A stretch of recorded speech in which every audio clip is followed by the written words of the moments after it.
다른 교회입니다. 같은 시대 다른 교회.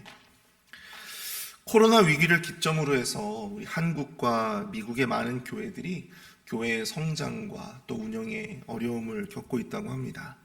혹자는 교회는 더 이상 이제 부흥의 동력을 잃어가고 있다, 그렇게 한탄하기도 하는데요. 교회의 성장과 부흥이 어려운 시대입니다.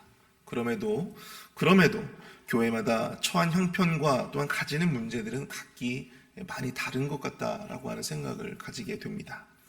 부흥이 안 된다 하지만 그럼에도 어떤 교회들은 지금도 놀라운 부흥과 성장을 이루어내는 교회도 있고요. 이미 부흥하여서 소위 지역에 영향력 있는 교회라 또한 일컬어지고 소위 대형 교회가 되었음에도 불구하고 선한 영향력을 잃고 사회적인 어떤 지탄을 받으면서 나락의 길로 걷는 그러한 교회들도 있다는 것입니다. 오늘 본문 속에는 두 교회가 등장합니다. 이 두 교회는 같은 시대를 살고 있었습니다. 로마 황제가 미친 듯이 황제 숭배를 강요하고 있었고 그것에 따르지 않으면 잔인한 죽음이 기다리고 있었던 그런 암흑의 시대, 참혹한 박해의 시대를 이 두 교회는 같은 선상에서 마주하고 있었다고 하는 것이죠. 그러나 같은 시대를 마주하고 있었음에도 이 두 교회의 모습은 판이하게 달랐다라고 하는 사실을 우리는 본문을 통해서 깨닫게 됩니다. 오늘 새벽에는 예수님께서 이 두 교회에게 보내신 편지를 바탕으로 해서 오늘날 이 두 교회를 통해서 우리 교회가 마음에 새기고 배워야 할 영적인 교훈이 무엇인지 함께 살펴보고 은혜를 나누어 보고자 합니다. 같은 시대 다른 교회, 그 첫 번째는요, 믿음의 신화를 극복하는 교회가 되어야 한다는 것입니다. 믿음의 신화를 극복하는 교회. 8절을 보십시오. 서머나 교회의 사자에게 편지하라. 처음이며 마지막이요 죽었다가 살아나신 이가 이르시되. 서머나라고 하는 것은요, 오늘날 그 이름이 바뀌었습니다. 이즈미르라고 하는 그런 지명으로 바뀌었어요. 여러분들이 이제 10월 달에 우리가 성지순례를 가시게 되면 아마 이곳을 방문하시게 될 것입니다. 오늘날도 굉장히 큰 도시예요. 굉장히 큰 도시지만 당시에도 항구 도시로서 매우 큰 번영을 누리던 그런 도시였습니다. 이토록 부유하고 번영했던 도시였지만 당시 이 교회에 위치했던 이 지역에 살고 있었던 그리스도인들의 삶은 매우 궁핍한 그러한 삶을 살았다고 합니다. 8절에서 예수님이 이 서머나 교회 자신을 소개하는 구절을 여러분들 자세히 한번 보십시오. 예수님이 처음이자 마지막이요 죽었다가 다시 살아나신 이로 소개하고 있습니다. 죽었지만 부활하신 이로 예수님 당신을 소개하고 있다고 하는 것이죠. 이 구절은 당시 서머나 교회가 처한 극심한 박해와 순교적인 정황을 암시해 주고 있는 것입니다. 이 교회가 극심한 박해로 인해서 죽음의 위협 속에 있었던 어떤 그런 상황을 이야기해 주고 있는 것이죠. 죽음의 위협 속에 있던 교회에 예수님 자신이 죽음과 부활의 주관자로 소개되어지고 있다고 하는 것입니다. 이러한 예수님에 대한 묘사는 당시 서머나 교회의 상황과 맞물려서 매우 그들에게 큰 위로가 되었을 것이라 확신되어지는데요. 우리 9절을 이어서 한번 보십시오. 내가 내 환난과 궁핍을 알거니와 실상은 내가 부요한 자니라. 자칭 유대인이라 하는 자들의 비방도 알거니와 실상은 유대인이 아니요 사탄의 회당이라. 예수님은 서머나 교회의 환난과 궁핍을 알고 있다, 그렇게 말씀하셨습니다. 그러면서 외적으로나 물질적으로 그들이 매우 궁핍한 교회일지언정 실상은 부요한 자라, 그렇게 예수님께서 평가해 주시고 계시는 것이죠. 영적으로 부요하다라고 하는 것입니다. 반면 여기에 유대인들에 대한 언급이 잠깐 나오는데요. 자칭 유대인, 그러나 예수님은 그들이 실상은 유대인이 아니라 사탄의 회당이다, 그렇게 말씀하십니다. 여러분들이 잘 알고 있다시피 이 유대의 예루살렘이 티투스 장군에 의해서 완전히 멸망을 당하게 되었죠. 그 이후에 자의반 타의반 많은 유대인들이요 전 세계로 흩어지게 되었습니다. 디아스포라가 바로 그때 생겨난 말이죠. 이때 많은 유대인들이 소아시아의 서머나 지역, 그때에도 굉장히 큰 도시였기 때문에 그 소아시아의 서머나 지역으로도 많은 유대인들이 넘어오게 되었습니다. 유대인들이 이주를 하게 되면 가장 먼저 하는 것이 무엇인 줄 아십니까? 바로 회당을 짓는 거예요. 이 회당을 중심으로 해서 유대인들이 모여들기 시작하고 또 그것에서 네트워크가 형성되면서 그 세력을 형성하게 되었다고 하는 것이죠. 당시에 유대인들도 마찬가지였습니다. 이 서머나 지역에 있었던 회당을 중심, 시나고게를 중심으로 해서 그들이 서로 네트워크를 형성하고 또 그 강력한 그 유대의 어떤 사회가 이 로마 정부에 로비를 해가지고요. 그들과 함께 협력을 하고 기독교인들을 아주 조직적으로 핍박하는데 그들이 가담했다라고 하는 사실입니다. 이렇게 기독교인들을 비방하고 참소하며 그들을 로마 당국에 넘겨버리는 이런 유대인들의 모습이 예수님의 눈에는 사탄, 참소하는 자, 사탄, 그 사탄으로 보이셨던 것이죠. 그리고 유대인들의 회당이 사탄의 회당으로 예수님께서는 그렇게 질타하심을 우리가 이 말씀을 통해서 보게 됩니다. 자, 이런 유대인들의 공격과 또 로마의 박해. 자, 10절을 한번 보십시오. 너는 장차 받을 고난을 두려워하지 말라. 볼지어다 마귀가 장차 너희 가운데에서 몇 사람을 옥에 던져 시험을 받게 하리니 너희가 10일 동안 환난을 받으리라. 내가 죽도록 충성하라. 그리하면 내가 생명의 관을 내게 주리라. 이미 환난과 궁핍으로 큰 고난을 당하고 있는 그들에게 예수님은요, 뭐라고 말씀하십니까? 장차 받을 고난에 대해서, 고난을 지금 또 받는다는 거예요. 장차 받을 고난에 대해서 미리 예고를 해주시는 것입니다. 몇 사람이 옥에 갇히고 또 시험을 받게 될 것이다. 그리고 예수님은 서문화 교회 성도들에게 이렇게 권면하고 있습니다. 내가 죽도록 충성하라. 그러면 내가 내게 생명의 관을 내게 주리라. 예수님은 이미 환난과 궁핍을 믿음으로 지금 막 간절하게 견디고 있는 그들에게 내가 너희들의 그 고통을 좀 감해주겠다. 내가 너희들을 괴롭히고 있는 저 유대인들과 이 로마를 내가 망하게 해주겠다. 없애주겠다. 이렇게 지금 말씀해 주시지 않는 거예요. 오히려 그들을 박해하는 유대인들, 오히려 그들에게 예수님 말씀하세요. 죽도록 충성하라. 너희들이 죽기까지 충성하라는 거예요.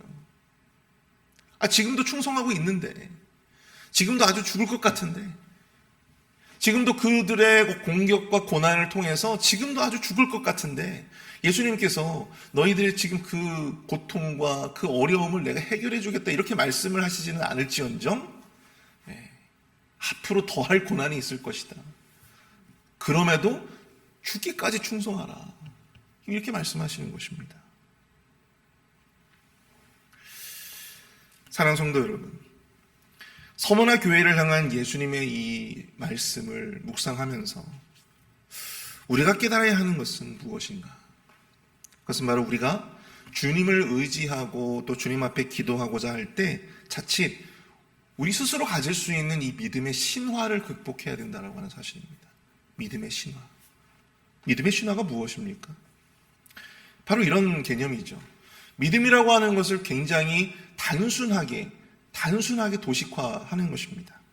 우리가 주님을 의지하면 모든 고난이 사라지고 우리가 주님 앞에 기도하면 내 어려움과 내 고통이 사라지고 감해질 것이다 라고 하는 막연한 어떤 그러한 도식입니다. 그래서 우리가 신화라고 부르는 거예요. 물론 그럴 수도 있어요. 우리가 기도할 때 하나님께서 지금 당장 내가 가지고 있는 고통과 내가 지금 가지고 있는 어려움들을 하나님께서 즉각적으로 해결해 주실 수도 있습니다. 근데 여러분들도 우리가 고통 가운데, 고난 가운데 기도해 보시면 아시겠지만 사실 그것이 그렇게 일반적이지 않다라고 하는 사실이죠. 매우 특별한 은혜예요. 고난당하는 사람의 입장에서 우리가 이 믿음의 신화에 사실 빠지기가 쉽습니다. 그리고 저 또한 이 믿음의 신화대로 믿고 싶어지기 마련이죠. 그러나 우리는 이 신화를 뛰어넘어야 한다는 사실입니다. 서문화 교회 성도들은요, 예수님으로부터 책망이 아닌 칭찬만 들었던 교회로 여러분들 잘 알고 계시죠.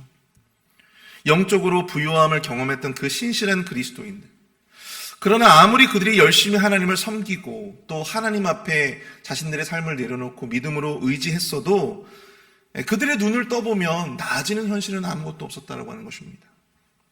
로마인들의 핍박과 유대인들의 비방이 전혀 줄어들지 않았고 오히려 더 극심해질 뿐이었어요. 그러나 육신의 눈으로 보면 아무것도 바뀐 것 없고 나아진 것 없고 호전된 것이 없어 보여도 중요한 것은 우리 주님께서는 그 모든 것들을 다 보고 계셨다는 사실입니다. 그 모든 것들을 다 알고 계신다라고 하는 사실이죠. 그리고 주님이 우리에게 말씀하십니다. 그럼에도 불구하고 너희들은 죽도록 충성해야 한다. 그럼에도 불구하고 우리가 지니고 있는 그 믿음의 견지를 굳건히 지켜나가야 한다고 하는 것입니다. 그럼에도 불구하고 우리가 믿음을 지키고 죽기까지 충성한 자들에게 주님은 우리에게 생명의 면류관을 주시겠다. 생명의 면류관을 주시겠다 말씀하시죠. 여러분, 면류관은 누구만 받을 수 있는지 아십니까? 승리한 자들만이 면류관을 받을 수 있어요. 진정한 승리를 경험하기 위해 우리는 이 믿음의 신화를 극복해야 합니다. 아무리 내가 기도하고 아무리 주님 앞에 발버둥 쳤는데도 여전히 나아지지 않는 현실을 우리 눈으로 목도하면 실망하게 되잖아요. 절망하게 되잖아요. 내가 이 길을 끝까지 가야 될까? 의심하게 되잖아요. 근데 여러분, 그 단계를 한 단계 넘어서라는 것입니다. 죽기까지 충성하라. 신앙은 여러분들 그렇게 간단한 문제가 아니에요. 믿음이 반드시 우리가 원하는 속도로, 우리가 원하는 방식으로, 우리가 원하는 타이밍에, 우리가 원하는 식으로 그렇게 우리에게 응답되어지지 않습니다. 아무리 주님을 의지하고 기도해도 나아지지 않는 현실일 수 있어요. 아무리 주님을 의지하고 기도해도 낫지 않는 질병이 있을 수 있습니다. 아무리 주님을 의지하고 기도해도 내가 원하는 것을 얻지 못할 수도 있어요. 그럼 여러분들 그때는 어떻게 하시겠습니까? 여러분들이 가지고 있는 그 믿음을 버리시겠습니까? 여러분들이 해오던 그 기도를 포기하시겠습니까? 그 이후에는 어떻게 하시겠습니까? 중요한 것은 오히려 그때 우리가 할 수 있는 모든 것을 짜내어 그 믿음의 한 발걸음을 한 걸음씩 떼는 것입니다. 변함없이 흔들림 없이 우리의 길을 온전히 걸어가야 하는 것이죠. 끝까지 죽을 것 같은 순간이 오더라도 우리가 그때에도 한 단계, 발 한 걸음을 더 디뎌 우리가 믿음으로 주님 앞에 더욱더 굳건히 나아가야 한다고 하는 사실입니다. 그것이 진정으로 우리가 세상을 이기고 진정한 주님이 주시는 참된 승리의 면류관을 받을 수 있는 길임을 오늘 우리 서문화 교회의 모습을 통해서 우리가 깨닫게 되어지는 새벽이 될 수 있기를 축복합니다. 두 번째로 같은 시대의 다른 교회, 그 두 번째는요, 바로 말씀의 검으로 단호하게 진리를 세워가는 교회입니다. 말씀의 검으로 단호하게 진리를 세워가는 교회. 12절을 보십시오. 버가모 교회 사자에게 편지하라. 좌우에 날선검을 가지신 이가 이르시되. 이어지는 교회는 버가모 교회인데요. 버가모 교회는 지금은 조금 작은 어떤 그런 도시이지만 당시에는 이 에베소와 쌍벽을 이루었던 굉장히 큰 대도시였습니다. 소아시아 지방의 수도였고 아시아 문화의 중심지가 바로 이 버가모였다라고 하는 것입니다. 게다가 다른 도시들에 비해서 꽤 높은 지대에 건설돼서 내륙에 있었던 도시였어요. 항구 도시가 아니고. 그런데 이 교회를 향해서 편지하면서 예수님은 자신을 소개하면서 이렇게 소개하십니다. 좌우에 날선 검을 가지니. 좌우에 날선 검을 가지니. 여러분, 날선 검으로 뭐 하겠어요? 베는 것이죠. 날선 검으로. 사실 다른 교회에 자신을 소개하실 때 표현한 것들에 비해서 상당히 엄중하고 약간 비장한 어떤 그런 느낌이 듭니다. 뿐만 아니라 좌우에 날선 검을 가지신이라고 하는 표현으로 보아서 지금 이 버가모 교회에 무언가 단호하게 정리되거나 잘라내야 할 무언가가 있다라고 하는 복선의 역할을 해주고 있어요. 13절을 보십시오. 내가 어디에 사는지를 내가 아노니 거기는 사탄의 권자가 있는 데라. 내가 내 이름을 굳게 잡아서 내 충성된 증인 안디바가 너희 가운데 곧 사탄이 사는 곳에서 죽임을 당할 때에도 나를 믿는 믿음을 저버리지 아니하였도다. 자, 이 버가모라고 하는 이 지역에서 제우스, 아테네, 디오니소스, 아스클레피우스 이 4명의 신을 주로 섬겼는데요. 특별히 이 뱀의 형상을 하고 있는 이 아스클레피우스를 주신으로 섬겼다고 합니다. 이런 이교 신전들이 즐비했고, 또한 이 황제의 숭배를 위해서, 황제에게 아첨하기 위해서 우리 도시에다가 황제를 위한 신전을 제일 먼저 건립해도 되겠습니까? 라고 하는 청원을 넣었던 그 도시가 바로 이 버가모였다라고 하는 것입니다. 황제 숭배에도 정말 열심을 다했던 그러한 곳이었어요. 예수님은 그곳을 사탄의 권좌가 있는 곳으로 부르고 계십니다. 또한 예수님은 그곳의 대표적인 순교자 안디바라고 하는 사람을 언급하시는데요. 사실 이 안디바라고 하는 사람이 누구인지는 정확하게 우리가 알 수는 없습니다. 다만 오늘 이 본문에서 죽기까지 믿음을 저버리지 않았던 순교자로 언급이 되어지고 있다고 하는 것이죠. 버가모 교회는 이처럼 순교자를 배출할 수 있을 정도로 굉장히 수준 있는 그러한 교회였습니다. 그런데 그들에게 매우 중대한 문제가 있었어요. 그 문제가 무엇이었을까? 우리 14절과 15절을 한번 보십시오. 그러나 내게 두어 가지 책망할 것이 있나니 거기 내게 발람의 교훈을 지키는 자들이 있도다. 발람이 발락을 가르쳐 이스라엘 자손 앞에 걸림돌을 놓아 우상의 제물을 먹게 하였고 또 행음하게 하였느니라. 이와 같이 내게도 니골라 당의 교훈을 지키는 자들이 있도다. 자, 버가모 교회의 문제는 외부의 박해에 대해서는 그들이 아주 믿음으로 잘 견디고 있었어요. 순교자를 배출할 수 있을 정도로. 그런데 그들의 문제는 내부에 있었다라고 하는 사실입니다. 바로 성도들 가운데 발람의 교훈, 그리고 니골라당의 교훈을 지키는 자들, 그들의 가르침을 따르는 자들이 있었다라고 하는 것이죠. 그렇다면 발람의 교훈이 무엇이고 니골라당의 교훈은 무엇입니까? 자, 민수기 22장부터 25장까지의 이야기를 쭉 보면요. 이 당시 모압의 왕이었던 발락이 이스라엘이 자신들의 나라를 통과하는 것이 마땅치가 않았어요. 그리고 그것을 두려워하였습니다. 그래서 이 발람이라고 하는 사람을 고용해서 그들을 저주하게 하죠. 그런데 하나님께서 이 발람의 입을 막으시죠. 저주를 할 수가 없는 겁니다. 그래서 실패하게 돼요. 그러나 후에 민수기에는 나오지는 않지만 민수기에는 발람이라고 하는 이름이 정확하게 등장하진 않아요. 하지만 오늘 본문에 보면 발람이 덫을 놓아서 이스라엘이 이 모압 여인들과 더불어 행음을 하게 되었다. 우상의 제물을 먹고 행음하게 되었다라고 이야기를 하고 있습니다. 이 발람의 교훈이라고 하는 것은요, 바로 행음하고 우상의 제물을 먹는, 진리와 더불어 적절하게 타협하면서 세상의 가치를 쫓아 살아가는 어떤 그런 가르침을 의미하는 것이죠. 당시 이단의 분파 가운데 하나였던 니골라당도요, 바로 이러한 행음과 우상의 제물을 먹는, 그건 진리와 타협하는 어떤 그러한 사람들의 가르침이었습니다. 문제는 바로 이 버가모 교회 안에도 모든 성도가 그런 것이 아니라 일부의 성도들, 일부의 어떤 그 교사들 가운데 이러한 가르침을 전하고 또 따르는 자들이 있었다라고 하는 것이죠. 그들 누구도 그들을 내쫓거나 단호하게 그들에 대해서, 그들의 죄에 대해서 지적하는 이들이 없었다라고 하는 사실입니다. 그러나 이 좌우의 날선검을 가지신 예수 그리스도의 대답은 단호했다라고 하는 사실이죠. 16절입니다. 그러므로 회개하라. 그리하지 아니하면 내가 내게 속히 가서 내 입의 검으로 그들과 싸우리라. 근데 여러분, 이 말씀이 조금 이상해요. 문맥으로 본다면 여러분들 그들에게 뭔가를 명령하시고자 하실 때 지금 너희들의 공동체 내에 그런 자들이 있으니 그들을 쫓아내라. 네? 그들을 대적해라. 라고 말씀을 하셔야 되잖아요. 그런데 이 말씀에서는 오히려 성도들에게 회개하라 라고 말씀을 하고 있다는 것입니다. 성도들에게 회개하라고 말씀하고 있어요. 도대체 그들이 감당해야 될, 그들이 해야 될 회개가 무엇입니까? 무엇에 대한 회개입니까? 바로 공동체의 죄를 보고도 그것을 단호히 잘라내지 못하고 그것을 허용하고 있는 바로 그러한 교회의 모습을 의미하는 것입니다.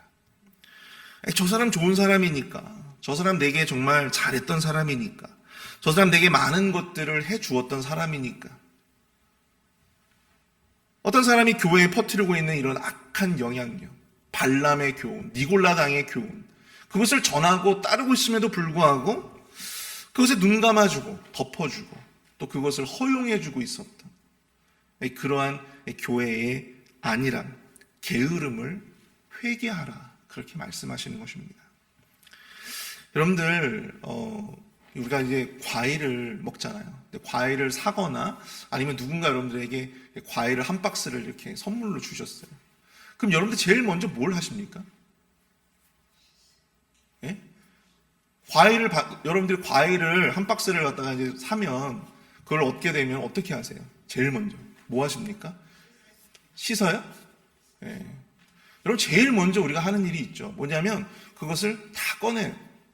그리고 썩은 게 있는지를 확인하는 일입니다. 예. 안 그러십니까 다들? 예. 썩은 거 다 확인해야죠. 근데 거기 가운데 만약에 썩은 게 있으면 어떻게 해요? 골라내야죠. 썩은 게 있는데도 여러분들 거기다 계속 방치하시는 분들이 있습니까? 없잖아요. 썩은 게 있으면 골라내야 돼요. 솎아내야 됩니다. 그래야 다른 것에도 영향을 주지 않는 것이에요. 공동체에 악영향을 줄 수 있는 썩은 것이 보임에도 불구하고 그것을 방관하고 그것을 그냥 허용해주고 눈 감아주는 것, 그것은 여러분들 우리 주님께서 굉장히 가증하게 보시는 죄라고 하는 사실, 우리가 마땅히 회개해야 할 만한 그런 죄라고 하는 사실을 여러분들 우리가 기억해야 됩니다. 특히 목회자에겐 더욱 그래요. 목회자에게는 여러분들 그건 직무유기입니다. 목회자가 그 썩은 것으로부터 성도들을 지켜내야 할 의무가 있기 때문이에요. 책임감이 있기 때문입니다. 그런 자가 사랑이라는 이유로 그 썩은 것을 방관한다면 여러분 그것은 직무유기라고 하는 사실입니다. 그 한 사람 때문에 공동체 전체를 위험에 빠뜨리는데 침묵했기 때문이죠. 근데 여러분 세상에 이런 목회자들이 참 많아요.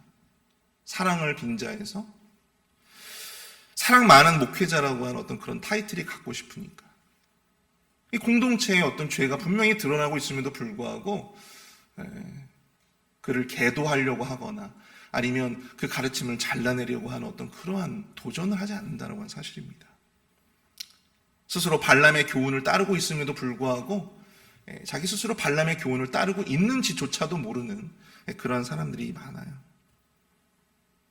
저도 교회는 기본적으로 사랑이 많아야 된다고 생각이 됩니다. 그러나 여러분, 오늘 이 버가모 교회의 예를 보면서 우리는 생각해야 합니다. 깨달아야 돼요. 교회는 죄에 단호해야 한다는 것입니다. 이상하게 이 목회자들이 죄를 지으면 거기에는 공동체가 굉장히 단호하게 행동하면서도 이 같은 성도들의 죄를 보면 덮어주고자 하고 또한 그것에 대해서 묵과하고자 하는 어떤 그런 경향들이 있습니다. 그 오늘날의 교회예요.